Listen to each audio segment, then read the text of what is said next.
War 2 teaser ఎట్లుంది అంటే as expected ఉంది. బట్ కొన్ని పాజిటివ్స్, వెరీ ఫ్యూ పాజిటివ్స్ కూడా ఉన్నాయి. సో చూద్దాం ఏంటి అని. సో ఓపెనింగ్ లోనే మనకు పెద్ద పాజిటివ్ అయితే తెలిసింది. అదేంటంటే జూనియర్ ఎన్టీఆర్ విలన్ కాకపోవచ్చు. మనకి ప్రాజెక్ట్ అనౌన్స్ అయినప్పటి నుంచి ఉన్న భయం ఏంది, ఎక్కడ ఎన్టీఆర్ ఏమైనా స్లీపర్ సెల్గిన చేస్తారా అని ఒక భయం ఉండే మనకి. బట్ ఓపెనింగ్ డైలాగ్ లోనే మనకు ఓ విధంగా క్లారిటీ వచ్చిందని చెప్పాలి. ఎందుకంటే Kabir India's best soldier, best రా ఏజెంట్, నాట్ ఎనీమోర్ నేను రిప్లేస్ చేస్తా అన్న జోన్ లో డైలాగ్ ఉంటది junior NTR the. So initial గా కాంపిటీషన్ ఉండి by the end of the film వీళ్ళిద్దరు ఫ్రెండ్స్ అయిపోతారు. And moving forward junior NTR కి కూడా సెపరేట్ ఫిల్మ్ రావచ్చు, ఆ స్కోప్ ఉంది. బట్ ప్రైమరీగా మనకి బిగ్గెస్ట్ టేక్ అవే ఏంటంటే యాజ్ తెలుగు సినిమా ఫ్యాన్స్, మన హీరో విలన్ కాదు, or some sort of terrorist John Abraham type character కాదు, ఆర్ యాంటీ హీరో కాదు. అక్కడ వరకు అయితే మనకు చిన్న కాన్ఫిడెన్స్ అయితే వచ్చింది. అఫ్ కోర్స్ స్క్రిప్ట్ మార్చొచ్చు మరి వైఆర్ఎఫ్ గారు, సినిమా చూసినాక క్లారిటీ వస్తుంది మనకి. బట్ యాజ్ ఆఫ్ నౌ నేనైతే కొంచెం హ్యాపీ. ఐఎమ్ షూర్ మీలో కూడా చాలా మంది ఈ విషయం తెలిసిన తర్వాత కొంచెం హ్యాపీ ఫీల్ అయి ఉంటారు, ఆర్ అట్లీస్ట్ గుండెల మీద చేయలేసుకొని ఉంటారు. అగైన్ ఫింగర్స్ క్రాస్డ్, సినిమాలో కూడా ఇదే విధంగా ఉంటది అని హోప్ చేద్దాం. బట్ మన లోపల ఉన్న ఇదే తెలుగు సినిమా అభిమాని ఈ టీజర్ చూస్తే ఎక్కడో దగ్గర కొంచెం హట్ కాకుండా అయితే ఉండరు. ఎందుకంటే మనం మెయిన్ లీడ్ కాదు, అది కనిపిస్తుంది క్లియర్ గా. మేబీ ఇంట్రడక్షన్ కాబట్టి ఆ హీరో షాట్లు ఎక్కువ పడకపోవచ్చు అని అనొచ్చు.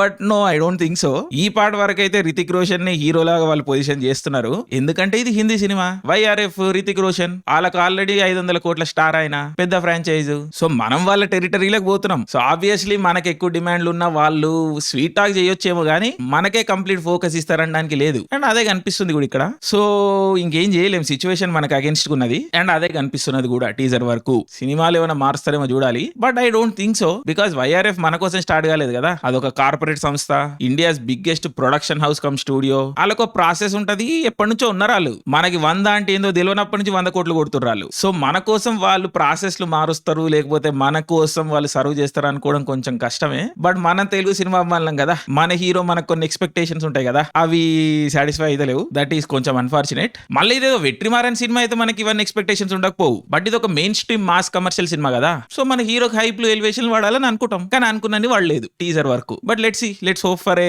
Better cinema. అండ్ మళ్ళీ లెటస్ బి ఆనెస్ట్, నాకైతే పఠాన్ అస్సలు నచ్చలేదు. వారు కూడా ఐఎమ్ నాట్ ఎ ఫ్యాన్. ఈ మొత్తం స్పై వర్స్ లో నాకు నచ్చిన ఒకటే ఒక సినిమా, ఫస్ట్ ఏక్తా టైగర్ 2కి చాలా మంది ఫ్యాన్స్ ఉన్నారు కరెక్టే, బట్ నాకు నడవదు. మరి బేసిక్ అయిపోతుంది. ఈ పాకిస్తాన్ లవ్ ఇవన్నీ కనిపిస్తా ఉంటాయి, కథ కూడా ఏముండదు, ర్యాండమ్ గా పోతా ఉంటది. Very bad graphics, very bad action. So spyverse మీద నాకు పెద్ద ఎక్స్పెక్టేషన్స్ లేవు. బట్ ఫార్చునేట్లీ ఆర్ అన్ఫార్చునేట్లీ ఇది ఒక పెద్ద franchise, probably India's biggest franchise. Almost అన్ని సినిమాలు హిట్లే. మొన్న వచ్చిన టైగర్ గురించి నాకు తెలియదు కానీ, బట్ ఇది ఒక బిగ్ ఫ్రాంచైజ్. సో ఇండియా మొత్తం ఒక మార్కెట్ ఉన్నది, దీనికి వరల్డ్ వైడ్ ఒక మార్కెట్ ఉన్నది. సో ఆ విధంగా చూసుకున్నప్పుడు ఒక తెలుగు హీరో దీనికి ఎంటర్ అవ్వడం మంచి విషయమే కావచ్చేమో. But as a franchise, quality of cinema ప్రకారం చూసుకుంటే ఈ స్పై వర్స్ అనేది పెద్ద హై క్వాలిటీ సినిమా ఏం కాదు. పక్కా అమీర్పేట్ గ్రాఫిక్స్ ఉంటాయి సినిమా మొత్తం, అది ఆల్రెడీ చూసినాం మనం పఠాన్ లో. అండ్ ఇంకా విచిత్రమైన యాక్షన్ సీన్లు ఉంటాయి. క్లియర్ కట్ గా ఫాస్ట్ అండ్ ఫ్యూరియస్ నుంచి లేపుతా ఉంటారు వీళ్ళు, ఆర్ ఆ స్టైల్ ఆర్ ఎస్థెటిక్స్. అండ్ అది వర్క్ కాదు, సరిగ్గా ఇంప్లిమెంట్ అవ్వవు. అండ్ ఈ వార్ 2 టీజర్ లో కూడా ఎగ్జాక్ట్ అదే కనిపిస్తుంది మనకి. అండ్ ఇది ఆల్మోస్ట్ వార్ రీమేక్ లెక్కనే అనిపిస్తున్నది. సేమ్ ప్యాటర్న్, సేమ్ షాట్లు,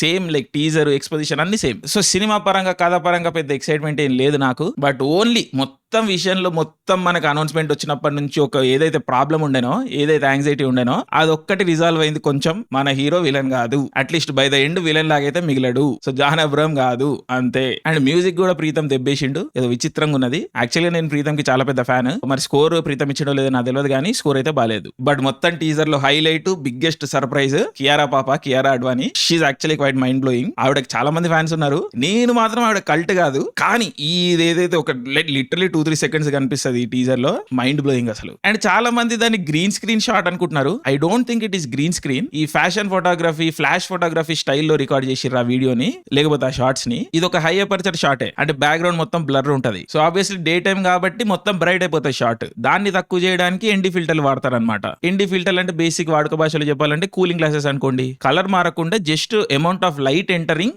ద లెన్స్ తక్కువ చేస్తుంది అది. అండ్ ఆప్టిక్స్ కూడా మారదు. దానికి తోడు సబ్జెక్ట్ అంటే మన కియారా పాప హైలైట్ గానికి బ్యాక్ లైట్ పెట్టుకుంటారు బ్యాక్గ్రౌండ్ సెపరేషన్ కోసం. అండ్ ఒక షైన్ చూసిరా స్కిన్ పైన, అది ఎట్లా వస్తుంది అంటే మల్టిపుల్ హై ఇంటెన్సిటీ లైట్లు వాడిర్రు to fight the sun. So చూడంగానే జారింగ్ ఉంటాయి షాట్, చాలా అన్యాచురల్ గా అనిపిస్తుంది. అంటే మనకి టెక్నికల్ టర్మ్స్ తెలియకపోవచ్చు, బట్ మన బాడీకి, మన కళ్ళకి ఒక ఎక్స్పెక్టేషన్ ఉంటది. సన్ ఒక డైరెక్షన్ లో ఉంటది, షాడో ఒక డైరెక్షన్ లో పడుతుంది. ఈ లైట్ లో, ఈ డే టైమ్ షాట్ లో మనకు ఒక విధంగా కనిపించాలి ఒక సీన్. ఈ షాట్ అట్లా కనిపించదు. సో జారింగ్ అయిపోతాం, ఇట్లా షాక్ అవుతాం ఒక సెకండ్. వెరీ అన్యాచురల్ లుక్ ఇది. సో అందుకని చాలా మంది గ్రాఫిక్స్ అనుకుంటారు చాలా ఆడుగుంది, బాగాలేదని కూడా అంటారు. ట్విట్టర్ లో డిస్కషన్ నడుస్తుంది. బట్ ఐ డోంట్ థింక్ ఇది ఒక ఏఐ లేకపోతే గ్రీన్ స్క్రీన్ అని, రియల్ లొకేషన్ లోనే తీసిర్రని నా గెస్. అండ్ ఎస్ ఇది జారింగే ఉంటది, ఆ లుక్ అదంతా కొంచెం షాకింగ్ గా ఉంటది, బట్ వర్క్ అయిందనే నా ఒపీనియన్. ఆ fashion photography look it's good. And Kiara is like mind blowingly hot. So very excited for Kiara Advani in War 2. So out of syllabus వచ్చింది కియారా. బట్ ఎనీవే ఎట్లా చూస్తాం సినిమా, కానీ మన ఎక్స్పెక్టేషన్స్ కొంచెం తక్కువ పెట్టుకుంటేనే మేబీ ప్రోడక్ట్ బెటర్ ఎంజాయ్ చేయగలుగుతామేమో. బట్ ఇదైతే మంచి ఓపెనింగ్ తీసుకుంటుందని నా ఎక్స్పెక్టేషన్. అన్లెస్ ఏమైనా war like situation, real war like situations వస్తే తప్పించి వార్ 2 షుడ్ గెట్ ఏ